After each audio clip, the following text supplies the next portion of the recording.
Je vous salue ce matin au nom du Seigneur Jésus-Christ. Que Dieu vous bénisse et vous accorde le désir de votre cœur selon sa parole. Qu'il guérisse ceux qui sont malades et console les cœurs affligés. C'est encore une fois votre humble serviteur, pasteur Timang Moulaya, Tim ou pasteur Isaac, pasteur de Life Tabernacle à Lubumbashi, en RDC. Nous sommes encore très joyeux et contents pour nous retrouver encore devant vous et pour vous parler de la part du Seigneur avec notre vision prophétique concernant les événements qui sont en train d'atterrir sur notre planète. Encore une fois, je vous remercie pour les commentaires que vous avez faits sur quelques vidéos. Ça nous a un peu encouragés. Vous savez que nous sommes disposés à prêcher même au poteau. On ne peut pas prêcher au poteau. Ce sont vos réactions qui nous encouragent quand même. Pour ce matin, je vous demanderai de prendre votre Bible là où vous êtes, si vous en avez. Et nous pouvons passer à la lecture de la parole du Seigneur. Car nous croyons que le ciel et la terre vont passer, mais la parole du Seigneur ne passera jamais. Comme nous avons découvert que toutes choses sur la terre des vivants, toutes les organisations sont en train de donner un son confus, incertain. Mais la seule chose qui peut donner un son certain, c'est la parole du Seigneur. Toutes les personnes sur la terre des vivants, la science avance et recule, mais la parole du Seigneur reste stable. Les hommes s'améliorent, mais Dieu ne s'améliore jamais dans sa parole. Il tient toujours ce qu'il a promis de faire. Et je vous demanderai d'abord de pouvoir incliner la tête là où vous êtes. Et nous pouvons adresser un mot de prière de la part du Seigneur, au Seigneur, sachant que le Seigneur nous a dit prier sans cesse. Bien-aimé Jésus-Christ, Dieu des esprits des prophètes, toi, le grand roi, toi, le créateur de la Genèse, tu es le Dieu des Hébreux, Dieu de toute la terre. C'est toi qui nous as créés à ton propre image. Nous sommes encore une fois à cet endroit, Seigneur, pour pouvoir, ô Dieu, nous occuper des affaires du Père. Nous te prions de pouvoir nous prendre sous ton contrôle, bénir réellement ton serviteur que je suis, bénir réellement mon auditoire visible et invisible, Seigneur, alors que nous recommandons cet entre ta sainte main, Seigneur, pour que tu puisses nous dispenser la parole. Au nom de celui qui est vivant, le Seigneur Jésus-Christ. Amen. Comme je l'ai dit là, nous pouvons ouvrir notre Bible dans Apocalypse chapitre 17, versets 3 à 4. Nous lisons ceci. Il me transporta en esprit dans un désert, et je vis une femme assise sur une bête écarlate, pleine de noms de blasphèmes, ayant 7 têtes et 10 cornes. Cette femme était vêtue de pourpre et d'écarlate, et parée d'or, de pierres précieuses et de perles. Elle tenait dans sa main une coupe d'or remplie d'abominations et des impuretés de sa prostitution. Que Dieu puisse bénir la lecture de sa parole. Je pense que vous nous avez toujours suivis. J'aimerais d'abord m'excuser devant vous parce que vous savez, peut-être vous pouvez vous attendre à ce qu'un grand prédicateur puisse vous parler, mais en réalité, on n'est pas prédicateur, mais on essaie de faire un petit bruit pour la gloire du Seigneur. Vous savez que nous avons reçu un messager du temps de la fin, qui est William Branham, et c'était un primérien, il n'avait pas beaucoup d'instructions. Voilà pourquoi il pouvait aussi s'exprimer devant son auditoire. Dans les messages, les choix d'une épouse prêchés en 65, il dit, vous savez, je ne suis pas un prédicateur. Avec ma grand-mère de Kentucky, c'est his et c'est hunt. Et tous ces mots ainsi, je ne puis donc pas dire que cela soit ce qu'on appelle aujourd'hui un prédicateur moderne. Je ne pourrais pas prendre cette place car je n'ai pas d'instruction. Cependant, j'aime vraiment dire aux gens ou aux autres ce que je sais ou ce que je crois savoir à ce sujet. comment je l'ai appris à ce qu'il est pour moi. Ainsi, c'est dans ce sens-là que j'aimerais d'abord profiter un peu ces quelques mots ici pour vous m'exprimer quand même. Comme Frère Branham n'avait pas une bonne grammaire, il n'avait pas beaucoup étudié, et aujourd'hui, peut-être comme nous avons toujours compris que l'histoire se répète, vous avez devant vous un prédicateur aussi qui a le même niveau d'études que Frère Branham. Et c'est pour cela que je vous demanderai de ne pas prêter tellement attention à cela, mais prêter attention à la parole du Seigneur, bien que notre grammaire peut faire des défauts de temps en temps. Et je pense qu'avec ces écritures que nous venons de lire ici, comme nous sommes en train de parler sur les prophéties de l'ordre mondial faites par Frère Branham, et la fois passée, nous avons essayé de pouvoir éclairer certains points. Nous avons parlé du catholicisme avec son nouvel ordre mondial, et nous avons vu que Frère Branham, le Saint Messager, avait déjà parlé de cela, et ce sont les événements modernes qui sont rendus clairs par la prophétie. Aujourd'hui, ce matin, j'aimerais parler sur les 3 rideaux prophétiques. Et mon inspiration, c'est le catholicisme à la lumière de la parole, ou le catholicisme éclairé par la parole. Mais notre sujet de ce matin, c'est les 3 rideaux prophétiques. Voilà un peu ce que j'aimerais d'abord donner comme sujet que nous allons décortiquer en ce matin. Et dans ce message qu'il a intitulé « Question-réponse, prêchant 54 », il dit, eh bien, je n'ai rien contre les catholiques. Comme je viens de citer un peu le catholicisme ici, je ne suis pas contre les catholiques. Frère Branham dit, certains de mes chers amis présentement assis ici sont des catholiques. Tenez, avant-hier, j'ai apporté un message dur par le Saint-Esprit. Et les protestants et les catholiques se sont avancés ici même à l'autel et m'ont serré la main. Ce sont des êtres humains comme nous. Donc, nous n'avons pas la différence entre... Donc, Dieu ne fait pas la différence, que vous soyez baptiste, méthodiste, kimbanguiste, protestant, musulman, bouddhiste, ainsi de suite. Nous sommes tous des êtres mortels. Et nous devons réellement quitter la terre des vivants. Et nous avons un seul créature qui nous a créés, c'est Dieu, le grand Jéhovah de l'Ancien Testament. Voilà pourquoi nous ne faisons pas un peu la discrimination entre deux peuples, ainsi de suite. Nous sommes tous les êtres mortels et nous avons tous besoin du salut. Nous avons besoin tous de la vie éternelle. Voilà ce que j'aimerais d'abord m'exprimer pour nos amis protestants et aussi catholiques. Donc, comme nous sommes en train de voir les prophéties de l'ordre mondial, et ce matin, nous parlons sur les 3 rideaux prophétiques. J'aimerais d'abord prendre le verset 4 du chapitre 17, là où nous venons de lire, que cette femme était habillée de pourpre et d'écarlate et parée d'or, de pierres précieuses et de perles. Et elle tenait dans sa main une coupe d'or remplie d'abominations et de souillures de sa prostitution. Et tout le monde sait que quand on parle de la femme, ça te fait une église. Et ici, dans chapitre 17, il est parlé de la Babylone, la grande prostituée, et tout le monde sait que ça parle de l'église de Rome. Donc c'est ce que vous connaissez. Je ne pense pas que c'est une chose nouvelle quand je cite ça. Donc c'est cette église qui est décrite ici dans chapitre 17. Et au chapitre 18, verset 16, la Bible déclare: malheur, malheur, la grande ville qui était vêtue de fin lin, de pourpre et d'écarlate, et parée d'or, de pierres précieuses et de perles.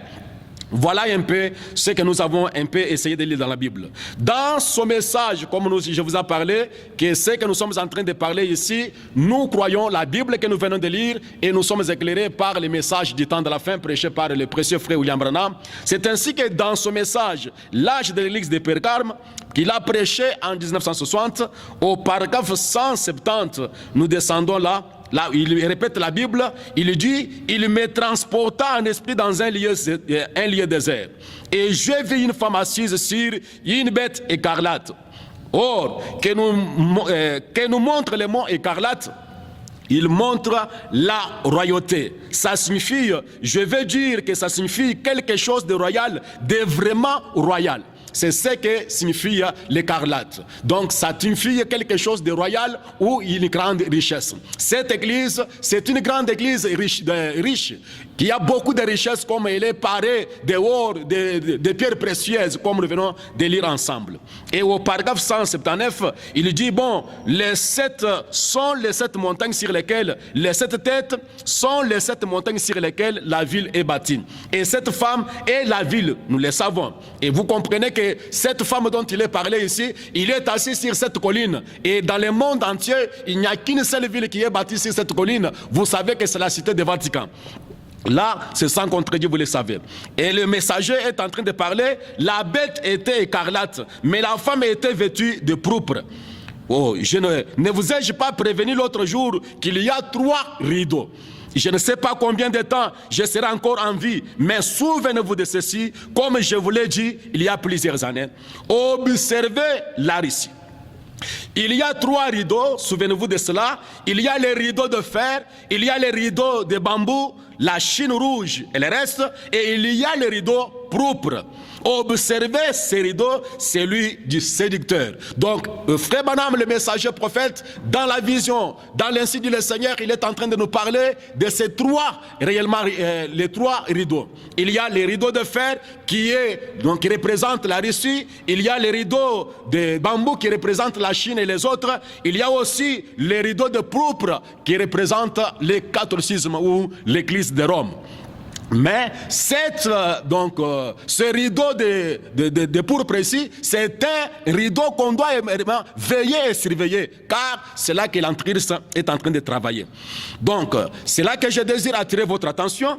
Et dans son message intitulé « Une conférence prêchée le 25 novembre 1960 au paragraphe 62 », écoutez ce que dit notre messager. « Écoutez, ainsi dit le Seigneur, répentez-vous. J'ai prédit 3 rideaux.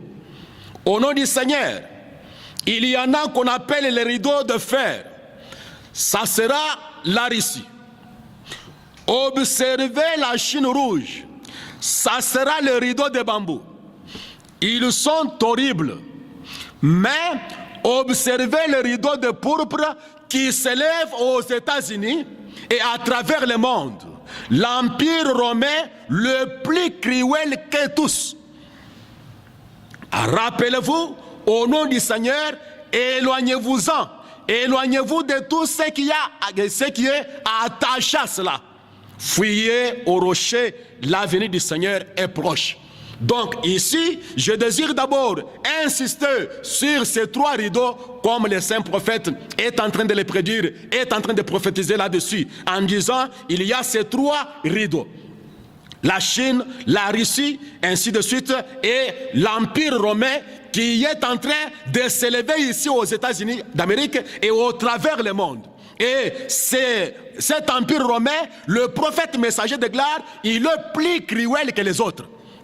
Là, j'aimerais d'abord que vous qui me suivez, ce n'est pas moi qui dis ces choses. Ce n'est pas moi qui déclare ces choses. Celui qui dit ces choses, c'est le grand Jéhovah de l'Ancien Testament qui a utilisé la bouche d'un prophète ici au temps de la fin. Donc, cela veut dire que j'aimerais d'abord que vous puissiez observer dans la prophétie ces 3 rideaux que nous sommes en train de voir avec vous. Nous avons la Russie, les rideaux de fer, c'est la puissance atomique. Donc c'est l'instrument entre les mains de Dieu, comme frère Branham nous avait dit la fois passée, que la Russie est un instrument que Dieu utilise pour balayer le monde, pour détruire des hommes sur la terre. Nous avons la Chine qui est représentée par les rideaux de bambou, c'est la puissance économique, c'est la civilisation. Comme vous le savez que la civilisation a quitté de l'Est, de l'Orient à l'Occident. Maintenant, la civilisation est en train de rentrer. Et si vous regardez maintenant, donc la situation économique est entre les mains de la Chine. Je ne peux pas entrer en cela beaucoup, comme je ne suis pas un homme de science, mais j'essaye de pouvoir sonder les Écritures et voir les événements du temps moderne et pouvoir clarifier cela avec la parole prophétique. Et nous avons maintenant la Rome qui est représentée par les rideaux de pourpre, ou l'Église catholique, celle qui gouvernera sur le monde entier. C'est cette église qui s'élève ici aux États-Unis d'Amérique et qui est en train de se répandre dans le monde. Pourquoi? Parce que quand nous allons éclairer sur la marque de la bête, vous comprenez que c'est aux États-Unis d'Amérique que ça va commencer.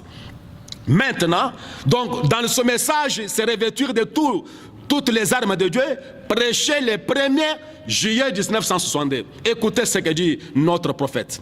Il y a 3 rideaux. Il dit, ne craignez pas les rideaux de bambou, ni les rideaux de fer, mais faites attention à celui de pourpre. Vous feriez bien de faire attention. L'Antichrist sera tellement proche qu'il séduira même les élus. Donc, ces 3 rideaux que nous sommes en train de voir, les rideaux de fer, le rideau de bambou et les rideaux de pourpre, le rideau qu'on doit craindre, qu'on doit éviter, qu'on doit surveiller, c'est le rideau de pourpre qui est représenté par l'Empire romain, qui est cruel, et c'est ces rideaux-là que l'Antichrist est en train d'utiliser. Béni soit le nom du Seigneur Jésus. J'aime la parole du Seigneur car ça éclaire mon âme. Dans ce message intitulé « Voici, il y a ici plus grand de tous », prêché le 15 juillet 1962. Frère Branham dit au paragraphe 26, il est appelé le rideau de pourpre. Surveillez celui-là. C'est celui-là qu'il faut surveiller. Cela va prendre le pouvoir. C'est pour cela, mes amis, quand on regarde le monde dans sa situation actuelle, l'évolution du monde, vous trouverez que la Russie est en train de monter dans les armes atomiques. La Chine est en train de monter dans l'économie. Mais ce n'est pas la Chine qui va gouverner le monde entier. Ce n'est pas la Russie qui va gouverner le monde entier. C'est lui qui va dominer et gouverner le monde. Ça sera l'Empire romain qui va gouverner le monde. Et c'est là que Frère Branham nous dit, surveillez ces rideaux de pourpre. Que Dieu puisse être béni à jamais. Et tout le monde a peur du communisme. Il n'y a pas un passage des Écritures dans la Bible qui que ce soit sur le communisme, si ce n'est que cela va brûler la prostituée par les faits. Et cela joue un rôle entre les mains de Dieu. Mais surveiller le romanisme, c'est ce qui va parvenir. Surveiller simplement ça. C'est le romanisme qui va gouverner le monde entier. Et un antichrist, ce n'est pas quelque chose qui renie absolument tout. Parce que vous savez, quand nous parlons ici, le communisme, la Russie a tout rejeté en bloc. Mais l'antichrist ne rejette pas tout en bloc. L'antichrist est si proche de la chose, au point que la Bible déclare, ça séduirait, si c'était possible, même les élus. C'est pour cela le rideau, le 3e rideau qui doit être utilisé par l'Antichrist, dans lequel l'Antichrist se couvre, c'est le rideau de pourpre, l'Empire romain. Et c'est un empire cruel. Si vous lisez l'histoire de l'Église, vous allez trouver combien de millions et de millions l'Église catholique a tué. Alors, vous devez prêter attention à cela, mes amis. Maintenant, comme nous pouvons prendre dans 2 Thessaloniciens chapitre 2 versets 3 à 4, que personne ne vous séduise d'aucune manière, car il faut que l'apostasie soit arrivée auparavant et qu'on ait vu paraître l'homme du péché, le fils de la perdition, l'adversaire qui s'élève au-dessus de tout ce qu'on appelle Dieu ou de ce qu'on adore, jusqu'à s'asseoir dans le temple de Dieu, se proclamant lui-même Dieu. Donc, vous connaissez l'histoire. Je n'ai pas le temps de pouvoir entrer en cela, comme j'essaie un peu de pouvoir me centrer sur une pensée et vous l'apporter. Et quand Frère Branham a reçu la révélation de la venue du Seigneur, quand il a reçu la révélation de cette sceau, il dit que les jugements ont commencé sur la terre. Maintenant, au paragraphe 168, dans le message intitulé « Aujourd'hui, cette écriture est accomplie », prêché le 19 février 65. Il dit 2 jours après cela, l'Alaska a été presque englouti sur la terre, sous la terre. Et depuis lors, il y a de long de la côte des vomissements du jugement de Dieu contre ces rideaux spirituels.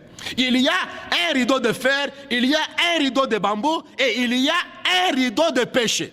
Donc, le rideau que nous venons de voir, le rideau de pourpre, c'est un rideau de péché. Parce que ça va accomplir l'écriture des Thessaloniciens, chapitre 2, 3 à 4. C'est là que l'homme du péché se révèle.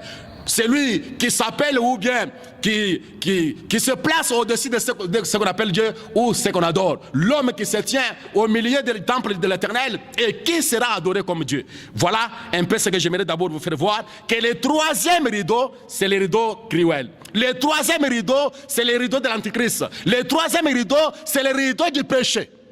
Que Quel rideau? Le rideau de pourpre représenté par l'Empire romain ou le catholicisme qui va dominer et régner sur la terre. Béni soit le nom du Seigneur Jésus.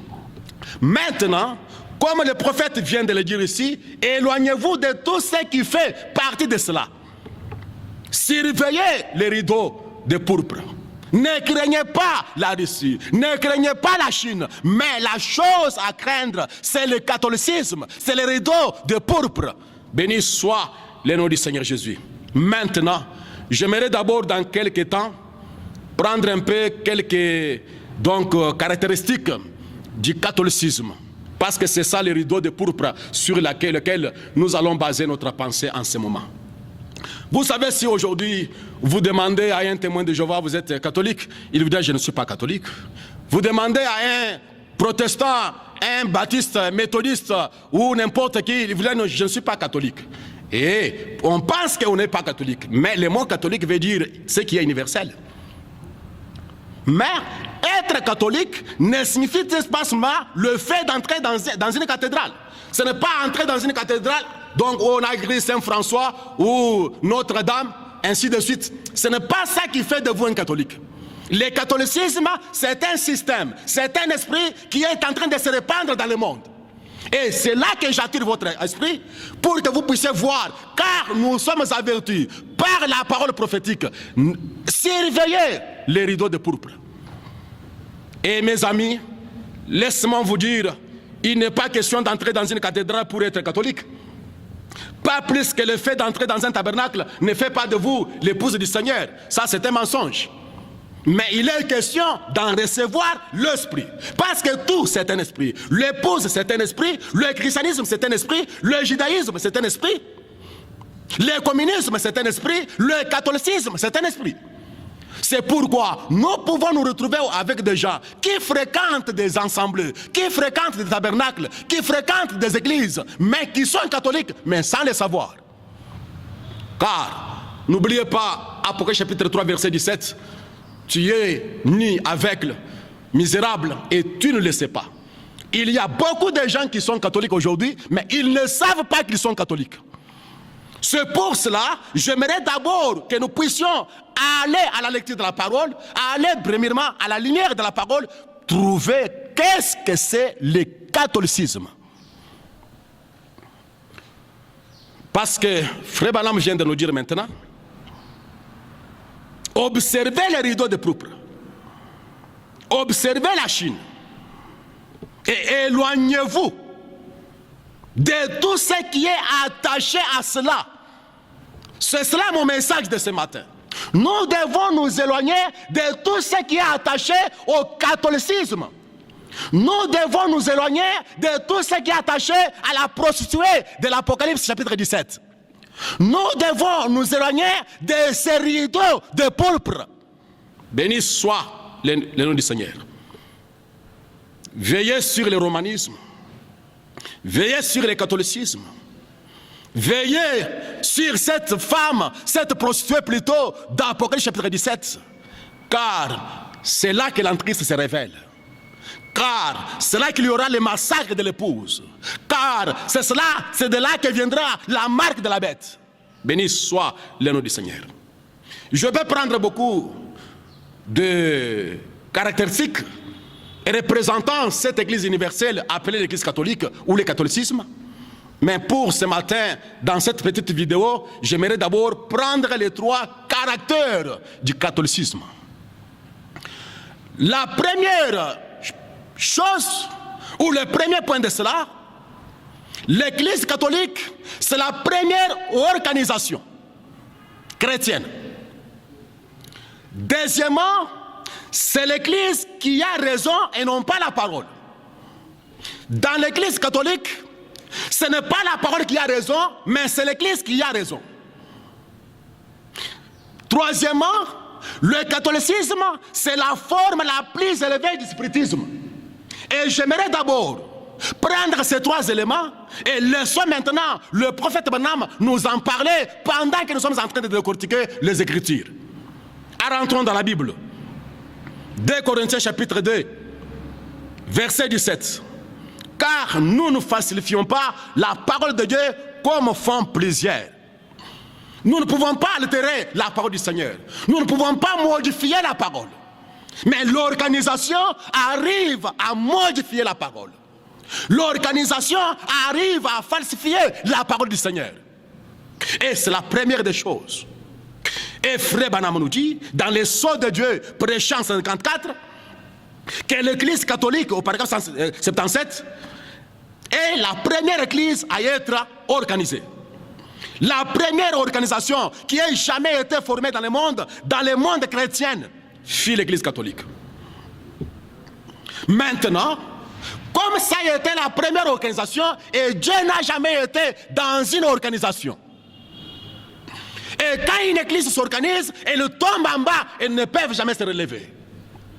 Et vous êtes conscients, mes amis, depuis que l'église catholique est tombée en 325 après Jésus au concile de Nicée, depuis lors, cette église ne fait que s'enfoncer et s'enfoncer jusqu'à devenir le repère des démons, comme le dit la Bible. Maintenant, écoutez mon ami. La première organisation fut l'église catholique. La deuxième organisation fut l'église luthérienne.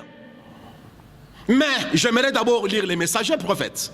Et vous allez voir ce que c'est une organisation. La sémence de discorde prêchée le 18 janvier 65. Au paragraphe 70, je lis en sautant, pour gagner du temps, vous pouvez descendre en vérifiant aussi dans votre message, mon ami. L'église a fleuri à l'époque de Luther. Mais quand il fait immédiatement, après la mort de ce grand homme, ils ont formé une organisation. Ce n'était pas Luther qui a formé l'organisation, mais ce sont les gens qui sont venus après Luther. Ils ont formé l'organisation. L'église a fleuri de nouveau encore au jour de Wesley. À cette époque, les anglicans, avec toutes leurs doctrines sur la sécurité éternelle et tout, ils avaient tellement entortillé qu'ils étaient presque arrivés à l'universalisme. Et qu'est-ce qui s'est passé? Dieu assistait un homme du nom de Wesley, John Wesley. Et celui-ci a fauché tout cela. Et dès qu'il est mort, lui et Absiri et les autres, qu'est-ce qui s'est passé? Les gens ont formé une organisation. L'organisation, ce n'est pas le messager, ce n'est pas les réformateurs qui forment l'organisation, qui organisent l'église, mais c'est les gens qui viennent après lui. Là, je désire d'abord que vous puissiez comprendre que l'organisation naît après le départ d'un prophète, après le départ d'un réformateur. Finalement, les pentecôtistes sont à Paris, sortant de tout cela. Alors, qu'est-ce qui s'est passé? Il courait bien. Qu'est-ce qui vous a arrêté? Vous êtes retourné tout droit dans la même boue d'où vous êtes sorti. Vous êtes retourné dans les mêmes eaux sales. Vous êtes retourné à la discorde pour former des organisations. Vous avez dû faire des compromissions sur la parole.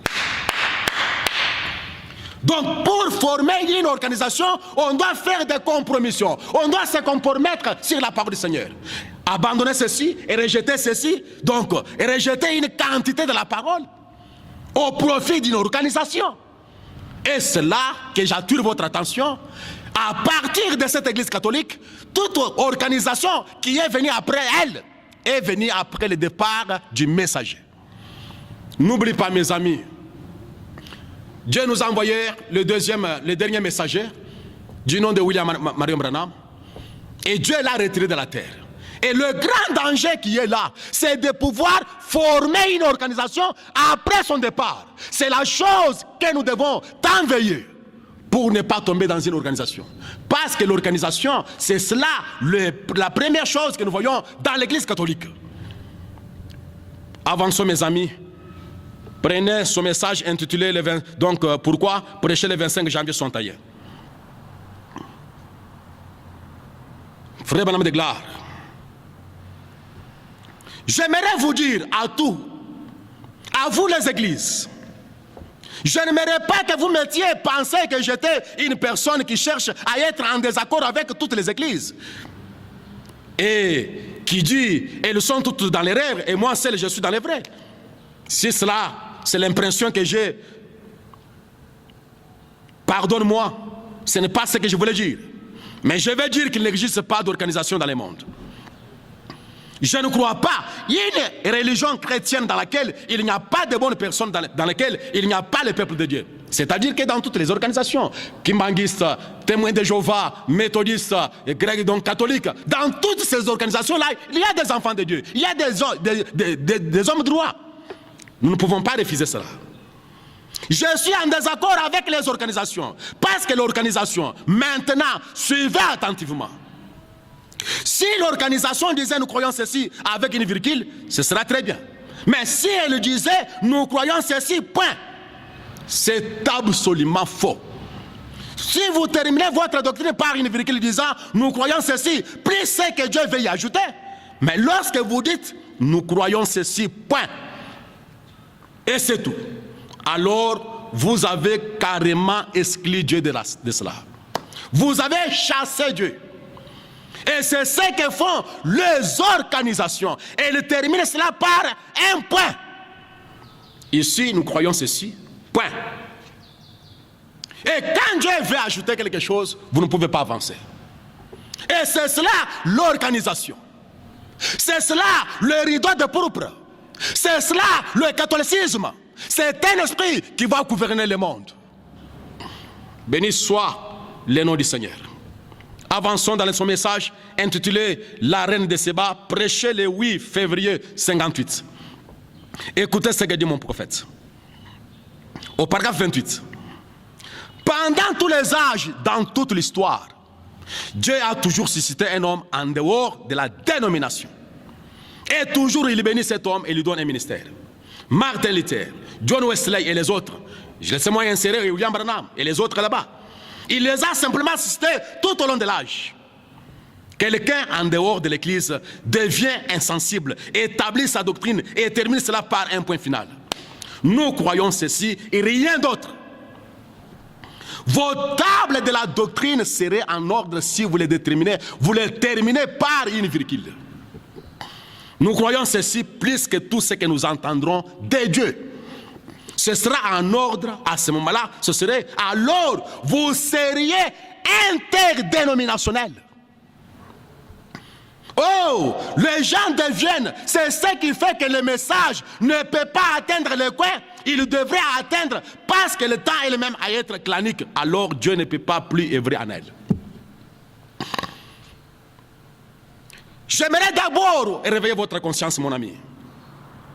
Dans une organisation, on dit, nous croyons ceci, point. Nous croyons ceci et rien d'autre. Et c'est ce que nous voyons aujourd'hui, même parmi les gens qui suivent les messages. Ils se sont organisés de plusieurs manières. Et d'une manière systématique. Hermétiquement, ils sont dans une dénomination. Mais ils disent que nous croyons ceci et pas d'autre chose. Vous savez, mes amis, quand nos amis ont découvert la révélation de cette sceau, et ils ont compris que celui qui était dans la nuée, c'était Christ qui était descendu sur cette montagne, et ils ont crié à cette venue du Seigneur que nous croyons être spirituels. Mais qu'est-ce qu'ils ont dit? Ils ont dit, Jésus est venu, point. Et quand on peut avancer en lisant d'autres écritures, vous qui êtes à Tixon, vous qui êtes telle part, vous qui êtes ici, attendant la venue du Seigneur. Nous ici au Branham Tabernacle, nous attendons la venue du Seigneur. Là, ils ne peuvent pas toucher à cela. Et si vous lisez de telles écritures dans leurs organisations, ils vous boutent au dehors. Pourquoi? C'est déjà une organisation. Ils ont écrit, ils ont mis un point. Aujourd'hui, nous avons un langage.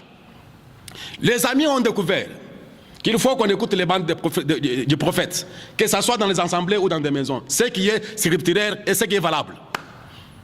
Parce que le ministère des bandes, c'est un ministère international. Par les bandes, les gens sont guéris, les gens sont sauvés. C'est la vérité. Mais qu'est-ce que c'est? L'esprit de l'organisation est entré. Ils disent, ici, rien que les bandes, pas du tout. Rien d'autre que les bandes. Et quand vous venez avec les écritures qui permettent aux prédicateurs de prêcher l'évangile, d'annoncer le message, ils ne peuvent pas accepter cela. Pourquoi ça? C'est ça l'organisation. Ils croient, ils mettent un point. Ils font des compromissions sur la parole parce qu'ils ne peuvent pas voler avec les deux ailes. Ils ne peuvent pas jouer les bandes et laisser les prédicateurs prêcher la parole dans leurs églises. Et messieurs, je vous demande, qu'est-ce que c'est l'organisation? Croire et mettre un point.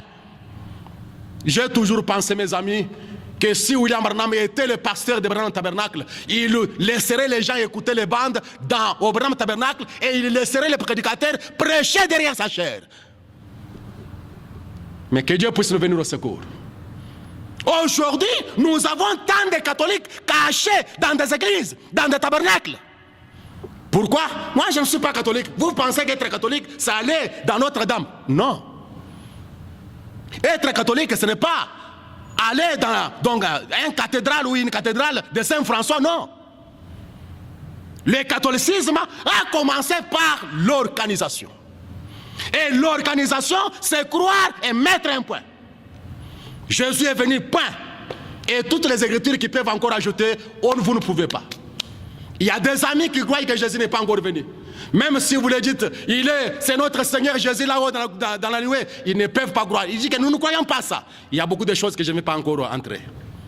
J'aimerais d'abord réveiller votre conscience que faites attention à ces rideaux de pourpre. Surveillez le rideau de pourpre. Surveillez le catholicisme. C'est une organisation. Et l'organisation produit la haine du frère Branham. On a séparé les gens. Nous sommes de ceux qui disent que Jésus est déjà venu. Il n'y a pas de collaboration entre deux frères à cause de l'organisation. Et vous dites non, nous sommes sortis du catholicisme. Non, sortir du catholicisme, ce n'est pas sortir de Notre-Dame. Sortir du catholicisme, c'est s'éloigner de ce système. Béni soit le nom du Seigneur. Il y a beaucoup de choses qu'on peut parler sur l'organisation et la dénomination. Mais que Dieu puisse réveiller notre conscience pour sortir de toute dénomination. Car, je vous le répète, mon prophète déclare, éloignez-vous de tout ce qui a trait à ces rideaux de pourpre. Le deuxième point qui caractérise ou représente le catholicisme, c'est quoi, mon ami? L'Église catholique croit que la parole de Dieu, la Bible, est inspirée. Mais elle dit que l'Église est au-dessus de la parole. Mais néanmoins, elle croit que l'Église ou la Bible est inspirée. Romains chapitre 3, verset 4. Loin de là, que Dieu au contraire soit reconnu pour vrai et tout homme pour menteur. Mais l'Église catholique, il croit que l'Église a la vérité. L'Église a raison. Peu importe ce que dit la parole. C'est là que j'attire votre attention, mon ami. Prenons d'abord dans son message intitulé « Il gira par lui-même » prêché le 12 décembre 1954, au paragraphe 91. Il dit ceci. Les catholiques croient que la parole est inspirée. C'est ce qu'ils croient. Ils croient que Marc 16 est inspiré. Absolument. Ils disent que c'est inspiré. Mais, voyez-vous, le diable a fait son œuvre là-dedans. Il dit, l'Église est au-dessus de la parole. L'Église catholique, néanmoins, elle croit que la parole est inspirée. Mais qu'est-ce que le diable a fait? La parole ou l'Église plutôt est au-dessus de la parole. Dans les soins de Dieu, prêchant 54, au paragraphe 76, frère Branham déclare. Eh bien, vous ne pouvez pas discuter avec un prêtre, au paragraphe 76. Il ne voudra pas discuter, en effet, pour un prêtre. Dans l'église catholique, on ne discute pas avec un prêtre. Et nous avons aujourd'hui des prêtres aujourd'hui qui ne sont pas dans Notre-Dame, mais qui sont cachés dans des églises, dans des tabernacles auxquels on ne peut pas discuter avec eux, c'est la parole. Suivez-moi attentivement, mes frères. Si l'Église dit autre chose que ce qu'il y a dans cette Bible, c'est l'Église qui a raison. Frère Branham dit, pour moi, c'est la Bible qui a raison et l'Église a tort. Voyez-vous, vous ne pouvez pas discuter avec lui. Il n'y a pas moyen de discuter. Il n'y a pas moyen de discuter ou de débattre car ils croient ceci. Ce que l'Église dit, c'est ça. C'est ça ce que l'Église dit. Peu importe ce que dit la Bible. C'est ce que l'Église dit qui compte. Ils croient l'Église. Nous croyons la Bible. Donc dans l'Église catholique, après être une organisation, ils ont placé l'Église au-dessus de la parole. S'ils croient quelque chose, nous croyons ceci, peu importe. Il dit que nous croyons ce que l'Église a dit. Moi, je crois ce que mon pasteur a dit. Mais ce que votre pasteur vous a dit là, est-ce que ça concorde avec la parole? Est-ce que ça concorde avec la continuité du message? Et vous pensez que vous n'êtes pas catholique? Mais qu'est-ce que c'est le catholicisme? Le fait de placer l'Église au-dessus de la parole. Et aujourd'hui, nous avons des églises dont les dons conduisent toutes choses. C'est les dons qui conduisent. Même les messages prophétiques qu'on donne, on ne vérifie pas avec la parole. Tout est l'insigne du Seigneur. Dieu a dit, le Seigneur a dit, venez prendre votre message, le Seigneur a dit. Mais on ne vérifie pas avec la parole. Qu'est-ce qu'ils ont fait? Ils ont mis de côté la parole du Seigneur. Et Frère Branham déclare, la raison pour laquelle l'Église catholique est appelée une prostituée, parce qu'elle a rejeté la parole. Et tout ensemble, toute église, chaque pasteur, chaque prédicateur qui s'éloigne de cette parole, il vous enfonce dans le catholicisme. C'est peut-être dur, mais nous allons identifier dans les Écritures. Prenons ce message intitulé « Le lever du soleil », prêché le 18 avril 65, au paragraphe 152. Vous dites très bien. Maintenant, laissez-moi vous dire quelque chose. Mon pasteur, Frère Branham dit, peu importe ce que dit votre pasteur, c'est ce que dit la parole qui compte. Si vous êtes un poulet, suivez-le. Mais si le pasteur enseigne autre chose que la parole, alors il ne nourrit pas les aigles. Non, non. Il nourrit les poulets. Vous voyez? Pas les aigles. Vous voyez? L'aigle se nourrit de la parole, la nourriture des aigles. Oh, mon pasteur a dit, mon pasteur m'a autorisé, mon pasteur connaît ces choses. Si votre pasteur vous a autorisé, est-ce que Dieu vous a autorisé? Si votre pasteur vous a permis ces choses-là, ces idioties-là, est-ce que l'Église ou la parole vous a autorisé? Alors, mon ami, si vous êtes un poulet, soyez derrière votre pasteur s'il ne vous donne pas la nourriture des aigles. Alors, j'aime répéter cette note, et je l'ai toujours répété dans cette petite église, Life Tabernacle. Peu importe ce que dit votre pasteur, c'est ce que dit la parole. Si vous venez voir votre pasteur, il vous autorise de faire des choses contre la parole, c'est du catholicisme. Et éloignez-vous de cela. Ici, ce que nous soutenons, c'est l'insigne du Seigneur venant de la Bible. L'insigne du Seigneur venant de notre prophète. Car un prophète, c'est la Bible à laquelle on ne peut ni ajouter ni retrancher. Je le crois.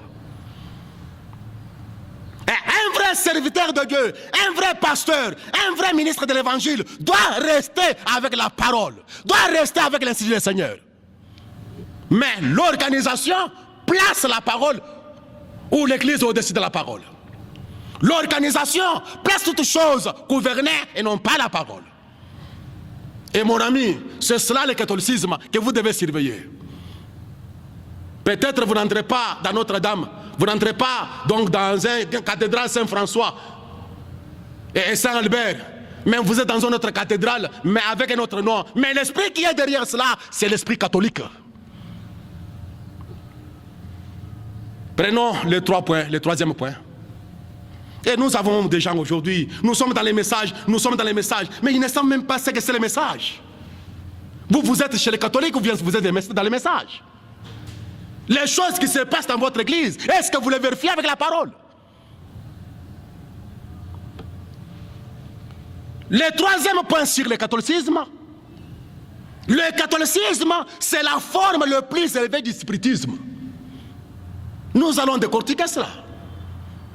Le spiritisme, c'est le fait de parler avec les morts ou d'aller intercéder auprès des morts.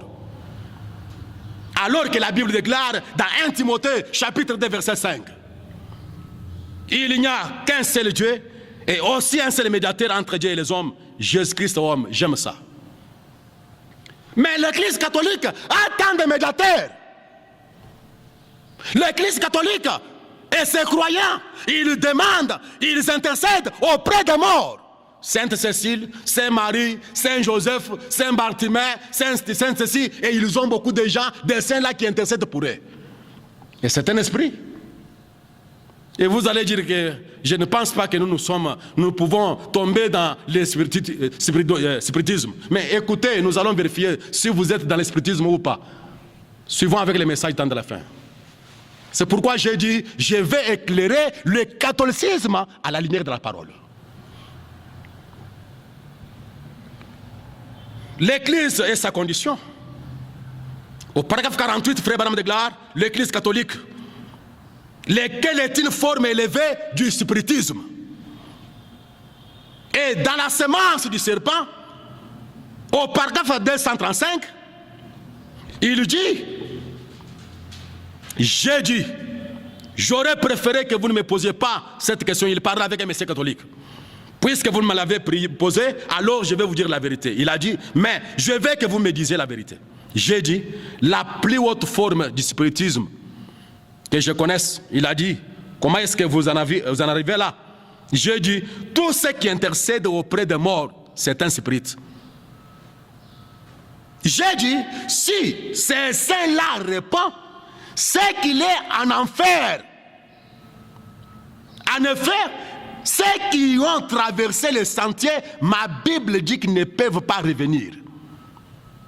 C'est vrai, je dis, s'il était un saint, c'est alors le diable qui parle comme un saint. Ce n'est pas le saint, après tout. J'ai demandé, vous me direz, mais nous avons des résultats. Nous avons prié, nous avons intercédé auprès de Sainte Cécile, Sainte Marie, nous avons des résultats. Si tel est le cas, soit Sainte Cécile est en enfer, soit c'est le diable qui utilise sa voix.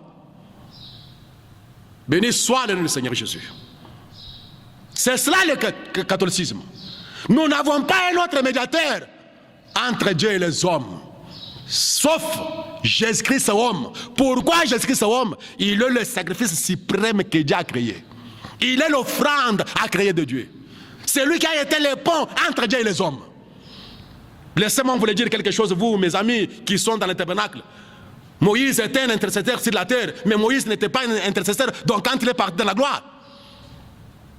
Aaron était un intercesseur sur la terre, mais pas après sa mort. Frère Branham, c'est un intercesseur du fait qu'il était encore sur la terre, comme Moïse autrefois.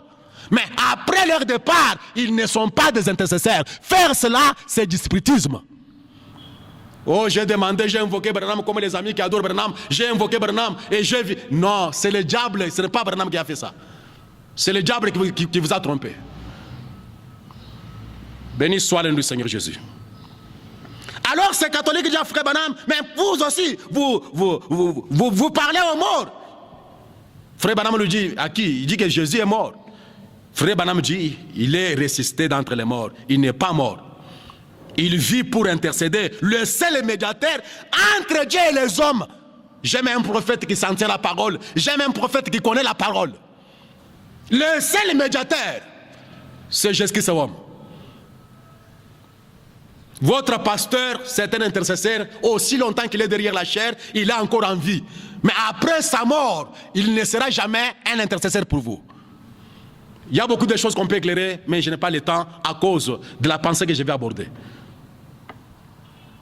J'espère que je ne vous blesse pas, mais je vais bien faire comprendre ça au tabernacle ici. Paragraphe 209. Vous dites tabernacle, ici, abstenez-vous de ces choses-là. Tous ceux qui croient à la communion des saints, c'est du spiritisme. Il y a un seul médiateur entre Dieu et l'homme, c'est l'homme Jésus-Christ. Frère Branham donne 4 coups sur la chair. Peu importe combien il y a de maris. Alors mes amis du monde entier, quel que soit les tabernacle dans lesquels vous êtes, quelle que soit l'église pentecôtiste, catholique, méthodiste, pentecôtistes, le fait de communier avec les morts, c'est du spiritisme, c'est du catholicisme. C'est ça le rideau de pourpre. Éloignez-vous-en de ça. Maintenant, là vous me direz que je n'ai jamais invoqué les morts. Je n'ai jamais, frère Tim, moi je ne suis pas catholique ou je ne suis pas dans l'espiritisme. Mais nous allons avancer avec l'espiritisme. Écoutez ce que dit le messager dans son message intitulé Dieu tient sa parole. Prêché le 20 janvier 1957.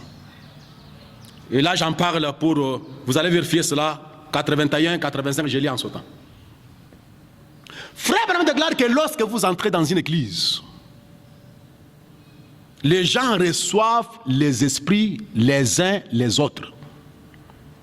Et au lieu que les gens reçoivent le Saint-Esprit, ils reçoivent les esprits des églises. Au lieu du Saint-Esprit.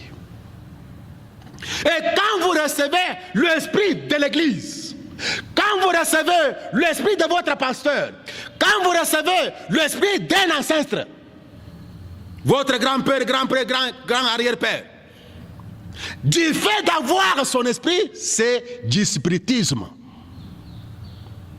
Et aujourd'hui, beaucoup de gens pensent avoir reçu le Saint-Esprit alors qu'ils ont reçu les esprits les uns les autres. Et ils tombent dans l'espiritisme, ils tombent dans le catholicisme, ils tombent sous le pouvoir du rideau de pourpre. Frère Branham dit, je suis allé dans une église, dans des églises. J'ai dit ceci avec respect. Je constate que très souvent, dans les églises, je crois que les gens reçoivent des esprits les uns des autres, plutôt que le Saint-Esprit. Allez dans une église où il y a beaucoup de gens qui dansent, qui sautent en l'air et qui courent partout. Je ne condamne pas ces choses. Je parle simplement de ce que j'ai observé pour vous faire remarquer quelque chose. Si vous avez un pasteur qui est très facile à émouvoir, toute l'assemblée sera facile à émouvoir. Si vous avez un pasteur qui est formaliste et kendé, toute l'assemblée sera formaliste et kendé. Je crois que vous recevez les esprits les uns les autres. Et je suis coupable. Et si je suis coupable, que Dieu me pardonne. 85. Mais j'essaye de tout mon cœur de présenter la parole aux gens. Pour que l'esprit qui descend quand je comparaîtrai au jour du jugement, ça ne soit pas l'esprit de quelque chose de fantastique. Des grenouilles qui sautent des gens, ou des moustiques qui volent, ainsi de suite, ou de l'huile qui coule des mains. Mais frère Branham dit, mais que ce soit l'esprit qui se trouve dans la parole du Dieu vivant qui a écrit cette Bible avec une expérience biblique. Oh, frère Branham donne 4 coups. J'ai fait de grands efforts dans ce sens-là, mes amis. Et toi, Life Tabernacle, le petit troupeau que Dieu nous a confié. Pendant toutes ces années, 11 ans derrière cette chair, j'ai essayé de vous présenter la parole. J'ai essayé de pouvoir m'esquiver ou bien m'écarter du chemin pour que vous puissiez recevoir la parole. Enfin que ce jour-là, je ne puisse pas voir les esprits de ceci, de cela s'élever sur les gens, mais que je voie l'esprit qui est dans la parole. Et pour recevoir l'esprit qui est dans la parole doit être ensemencée dans le cœur des croyants. Et si autre chose, vous êtes ensemencé, si vous avez une autre semence, alors vous aurez notre esprit. Que Dieu puisse nous venir secourir et nous en préserver. Béni soit le Seigneur Jésus. Il dit, frère, vous recevez les esprits les uns les autres. Vous recevez les esprits les uns les autres au lieu du Saint-Esprit. Frère Branham déclare, s'il y a quelque chose dont j'ai essayé de me garder pire, je n'ai jamais essayé par quelques sensations, ni par quelque chose que ce soit, d'amener les gens à regarder à moi. J'ai essayé d'éviter même d'imposer les mains à une personne. J'ai uniquement prêché l'évangile. Et laissé Dieu faire la chose.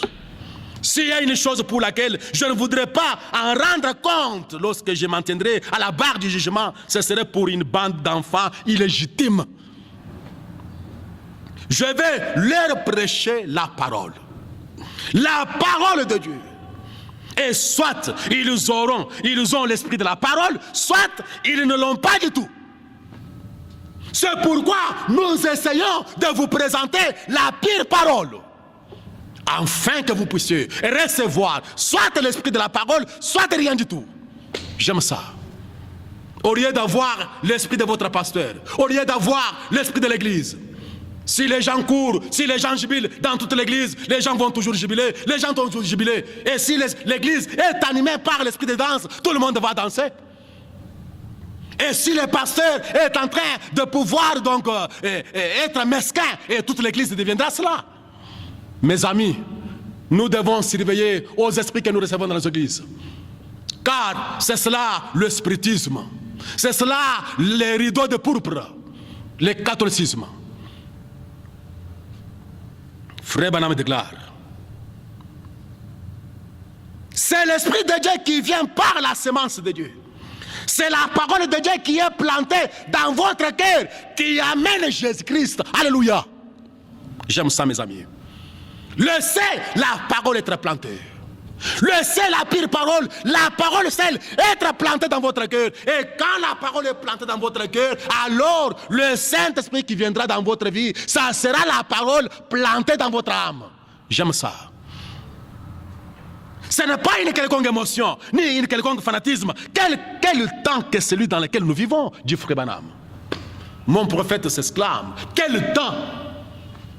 Et quand nous regardons les croyants, quand nous regardons les religieux, ils pensent avoir le Saint-Esprit. Mais quand nous regardons de plus près, ils ont reçu l'esprit de l'Église.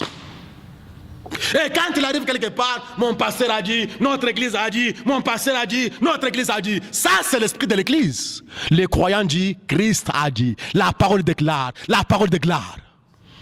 Mais notre pasteur a dit, peu importe ce que dit votre pasteur, c'est ce que dit la parole là qui compte. Oui, mes amis, j'ai envie d'éclater. La colère sainte s'empare de l'homme quand il est loin de Dieu. Et Frère Branham déclare que le péché irrite quiconque est en règle avec Dieu. Nous sommes dans quel temps, mes amis? Comment nous pouvons regarder les événements prophétiques et les choses qui sont en train d'arriver sur la terre et rester dans cette condition-là? Et nous sommes tellement attachés à l'église, l'église. Ce n'est pas l'église qui nous sauve, pas même la mienne.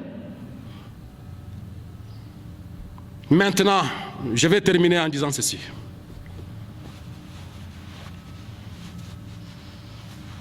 Dans les messages perfection, prêché le 19 avril 1957, j'aimerais lire attentivement pour vous convaincre par la parole que vous êtes dans le catholicisme, pour vous convaincre avec la parole que vous êtes dans l'espiritisme. Écoutez ce que dit mon prophète. Au paragraphe 23, la perfection. Et j'aime vraiment la parole est la vérité. J'aime la lire devant mon assemblée parce que je sais qu'au jugement, je me tiendrai avec les gens de mon assemblée et j'aurai à répondre, toi, Life Tabernacle. Ainsi, si je la porte à partir de la parole, alors je ne serai pas coupable parce qu'il s'agit de la parole et Dieu est responsable de sa parole.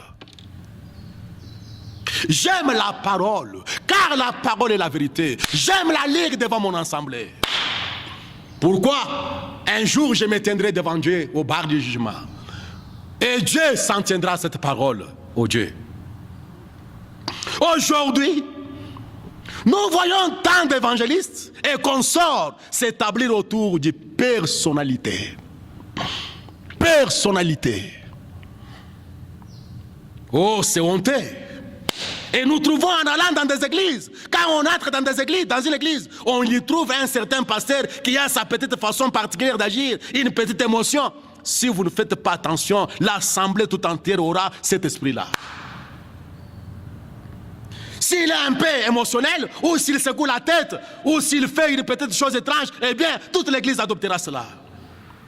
Aujourd'hui, dans nos églises modernes, nous sommes arrivés au point où il n'y a que des sensations. Des petites choses comme cela, et c'est devenu une telle confusion. Mais oh, mes frères bien-aimés, si jamais il y a un temps où nous devons nous accrocher à la parole, c'est bien aujourd'hui.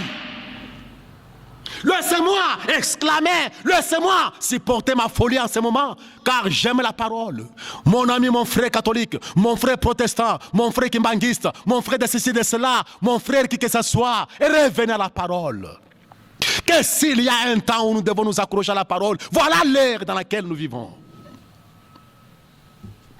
Vous voyez, je ne voudrais pas surtout pas me tenir au jugement tout en sachant que j'ai un petit quelque chose d'un certain venant d'une petite révélation étrange et que j'ai induit les gens en erreur. Oh, prédicateur, l'homme de Dieu, ministre de l'évangile, pense à cela pendant que je pense, mon cœur tremble aussi. Je n'aimerais pas qu'ils reçoivent mon esprit ou qu'ils agissent comme moi. Qui dit ça, frère Branham? Frère Branham est le prophète de Dieu, le représentant de Dieu, l'œil de Dieu, les vases que Dieu a utilisés ici au temps de la fin. Il dit, je n'aimerais pas que les gens reçoivent mon esprit ou qu'ils agissent comme moi. Mais j'aimerais qu'ils aient l'esprit de Dieu par la parole qui produit la vérité. Merci Seigneur. Merci Seigneur. Mais beaucoup de prédicateurs aujourd'hui, surtout quand on devient influent, quand on devient grand, quand on devient donc influent, on va avoir quelqu'un qui a son esprit. Même pour choisir les diacres dans l'église, il faut les diacres qui ont mon esprit. Même pour placer les pasteurs associés, il faut un pasteur qui a mon esprit. C'est ce que disent les hommes aujourd'hui.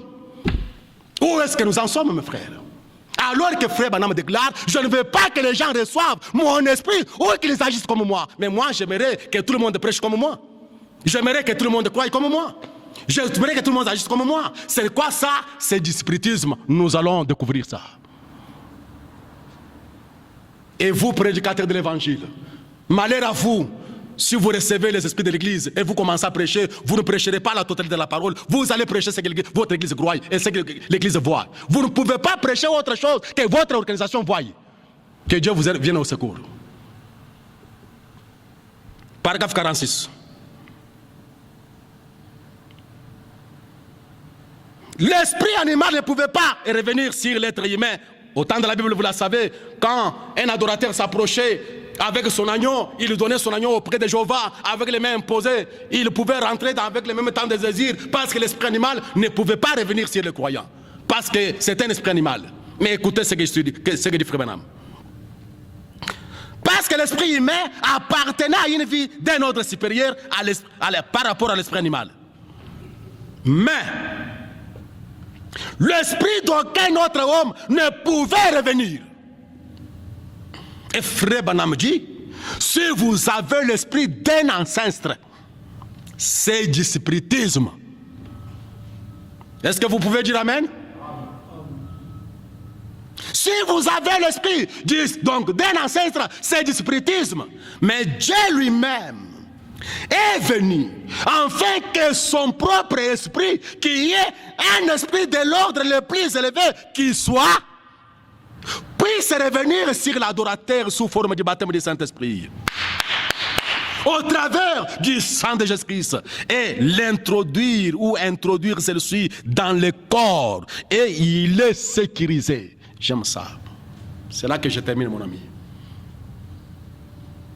Autrefois, l'esprit animal ne pouvait pas revenir sur l'adorateur. Pas même l'esprit d'un être humain. Mais Dieu est venu sur la chair, dans la chair. Comme un homme, il s'est revêtu d'un corps humain. Dieu s'est humilié jusqu'à la mort de la croix. Et son corps a été meurtrier. Le sang a été versé. Pour que l'esprit qui était dans ce corps-là, l'esprit qui était l'esprit d'un ordre supérieur. Quel ordre? L'ordre de Melchisedec. J'aime ça. Quel ordre? L'ordre de El Elohim. Et l'esprit qui revient sur l'adorateur aujourd'hui. L'esprit qui devait venir sur toi, mon frère, ma soeur. Ça ne devrait pas être l'esprit de votre église. Ça ne devrait pas être l'esprit de votre pasteur. Ça ne devrait pas être l'esprit de ceci, de cela. Ça devrait être l'esprit de l'ordre supérieur. Alors, ce matin, tombez à genoux, allez dans la prière, demandez l'esprit de l'ordre supérieur, l'esprit de l'ordre de Melchizedek, l'esprit de l'ordre de Jéhovah, El Elah, El Elohim. Alléluia, j'aime ça. L'esprit de la parole. Mais j'attire votre attention, mon frère, quand cet esprit vient là, il est introduit, il vous introduit dans les corps. J'aime ça. Laissez-moi vous dire que l'esprit de votre pasteur vous introduit dans une organisation. Et vous allez voir que les choses que prêche votre pasteur et que croit votre pasteur. Mais l'esprit de la parole vous introduit dans les corps et frère Branham déclare, vous êtes sécurisé. Avez-vous besoin d'être sécurisé? Vous devez vous débarrasser de ces ayons-là, les ayons de votre église, les ayons de la religion, pour recevoir le vêtement blanc venant de la parole pure, implanté dans votre cœur. Que Dieu puisse nous venir au secours. Je vous demande, mon bien-aimé, pendant que vous êtes là, vous êtes dans quel corps? Parce que le corps dans lequel nous entrons, c'est le corps parole. Et pour y entrer, on y entre par l'esprit de la parole. Alléluia. Mais quel genre d'esprit vous avez? Et pour identifier l'esprit que vous avez, voyez si vos actes, si vos amens, tout ce que vous faites, vos émotions, vos ceci et cela sont donc contrôlés par la parole. Les décisions que tu prends dans ta famille sont-elles contrôlées par la parole? Alors vous êtes du catholicisme. Et laissez-moi m'éloigner de tout ce qui est du catholicisme.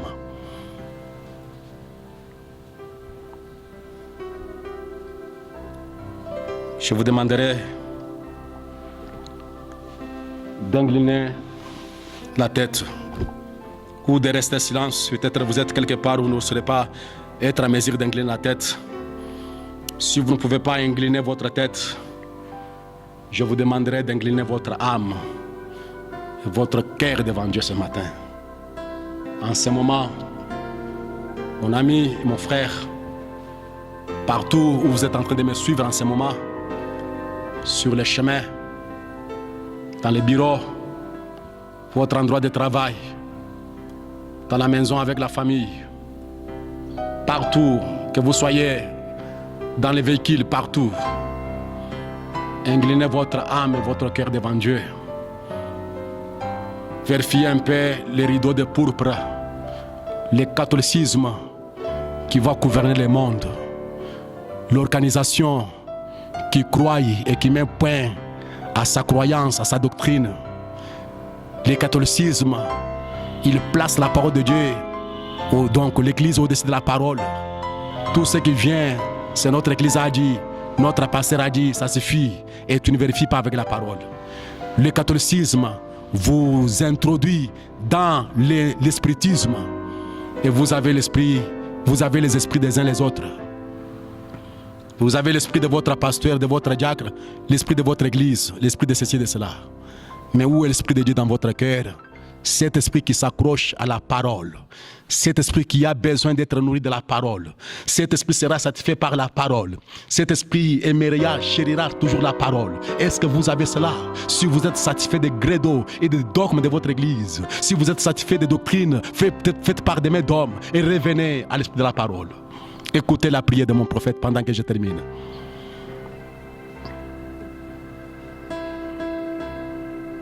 Dans un message intitulé ainsi par signe, prêché en 62, au paragraphe 74, je prends une partie.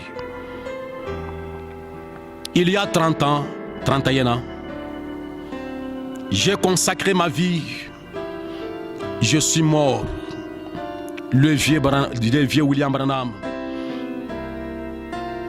Et je me suis consacré au service pour honorer et pour ôter la souillure sur le nom de Jésus-Christ.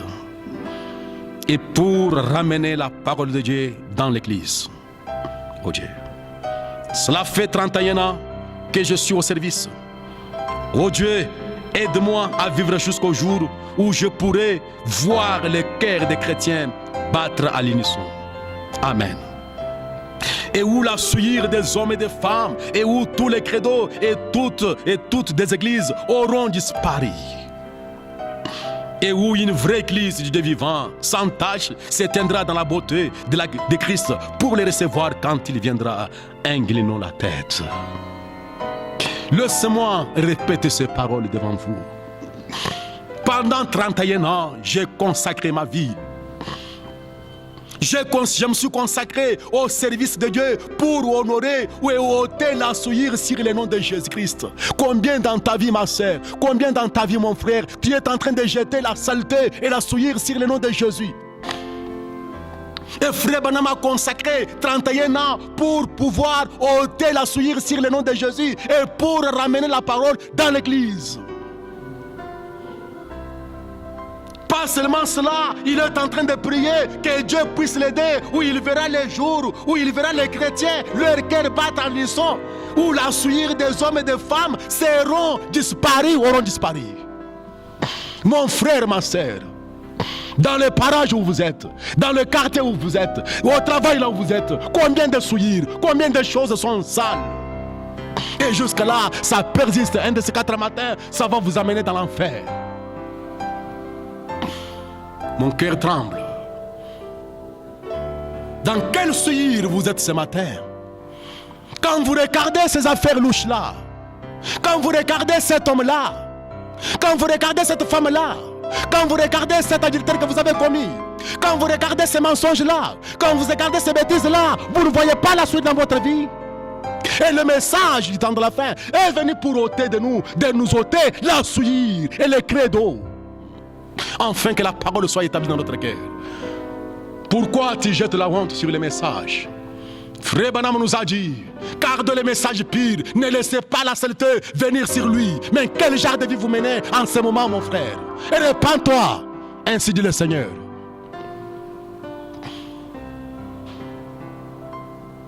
J'incline mon âme pour la prière. Dieu est bien-aimé, l'auteur de la parole infaillible. Étant monté en haut, tu as fait des dons aux hommes. Et sans l'ombre de doute, Père, nous croyons que les dons de Dieu viennent de nous parler, Seigneur. Nous inclinons nos âmes devant cette précieuse parole et nous sollicitons réellement le soutien et l'aide de Jéhovah. Alors que nous voyons ces esprits en train de se répandre dans le monde, Seigneur, le communisme, Père de gloire au Dieu, la civilisation et toutes ces choses, nous voyons l'Église catholique en train de monter, Seigneur, pour gouverner le monde. Mais toi, tu nous as avertis dans la parole prophétique. Éloignez-vous de ces rideaux de pourpre, Seigneur. Dieu est bien-aimé. Laisse que ces paix de parole, Seigneur Jésus, que nous avons parlé d'une manière, notre Père de gloire au Dieu, inhabituelle, mon Dieu, mon roi, Seigneur Jésus. Laisse ces paroles entrer quelque part, à ramener l'église à la parole, à ramener l'église à se débarrasser, Seigneur, de ces dogmes, de ces credos, oui, Père de gloire. Laisse que cette parole puisse avoir assez d'impact, Seigneur, sur les croyants en ce moment, Père de gloire. Que cela puisse, oh Dieu, débarrasser les hommes et les femmes de leur souillure du monde, Père.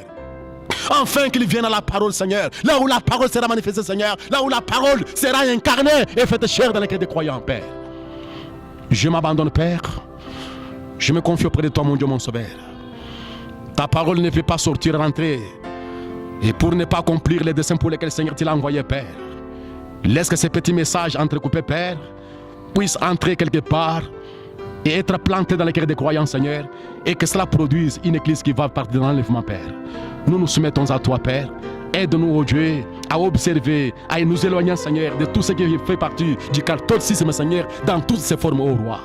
Accorde-nous cette grâce, Seigneur. Bénis mon frère, bénis Marcel, Seigneur. Peu importe sa position, Seigneur, peu importe sa condition. Précieux Père, précieux Roi, ramène le cœur, Seigneur, notre Père de gloire. Comme il est dit, Seigneur, c'est toi celle qui ramène le cœur. Laisse qu'au moyen de cette parole, Jéhovah Dieu, que tu ramènes, Seigneur, le cœur qui était éparpillé, le cœur qui était de notre Père de gloire, dispersé dans les dogmes, dans les dénominations, Père de gloire, dans l'organisation, Seigneur. Qu'il revienne là où la parole de Dieu est faite chair. Oui, Père de gloire.